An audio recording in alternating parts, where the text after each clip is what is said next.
এটা এনসিপি করছে, তারাই তো মাইক নিয়ে এসেছিল, তারাই তো নিয়ে ককটেল নিয়ে আসছিল, তারাই তো ছোড়া টোড়া নিয়ে আসছিল, হাতে তো অস্ত্র টস্ত্র সবার ছিল, ঢিল টিল করছে এবং বিভিন্ন করছে। আর অন্য আপনারা মিডিয়ারাও জানেন, সবাই জানে এই ঘটনা। আমাদের অবস্থান এখন আমরা প্রিপারেশন নিচ্ছি, আমাদেরকে কি করতে হবে, আমরা নির্দেশনা যেটা পাবো সেটার উপরে করব।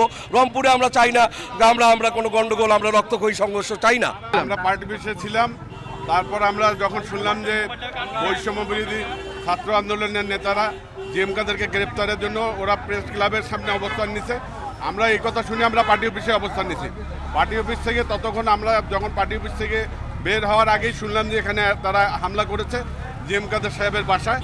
এটা বৈষম্য বিরোধী ছাত্র আন্দোলন এবং এনসিপির লোকজন ছিল, সাথে অন্য রাজনৈতিক দলের লোক ছিল। আমরা শুনলাম জিএম কাদেরকে গ্রেপ্তারের দাবি জানাইছে তারা, এটা হলো মূল স্লোগান তাদের। তারপরে ওই মিছিল করে ওরা হঠাৎ করে আসছে, হ্যাঁ, যেমন কালকে তারা হঠাৎ করে মিছিল করছে, আমরা মিছিল করি প্রোগ্রাম শেষ করে চলে যাওয়ার পরে, হ্যাঁ, এই পরে একটা ওই কয়েকটা ছেলে পেলে দিয়ে মিছিল করছে, ওই আজকে হঠাৎ করে তারা করছে। না আমরা তো কেবল আসলাম, এখন গেলে আমরা বুঝতে পারবো। আমরা জানি যে জিএম কাদেরের বিরুদ্ধে 2 থেকে 3টি মামলা আছে, যা 24 আন্দোলনের মামলা।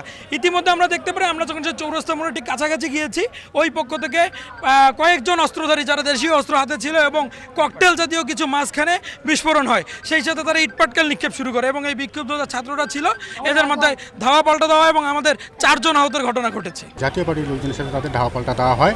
বর্তমান পরিস্থিতি নিয়ন্ত্রণে আছে, এখন উভয় পক্ষই মানে দিশারি আছে, তারা এখন এবং সেনাবাহিনী আসছিলেন, সেনাবাহিনী ঘটনাস্থল পরিদর্শন করে গেছেন, তারা তো হবে।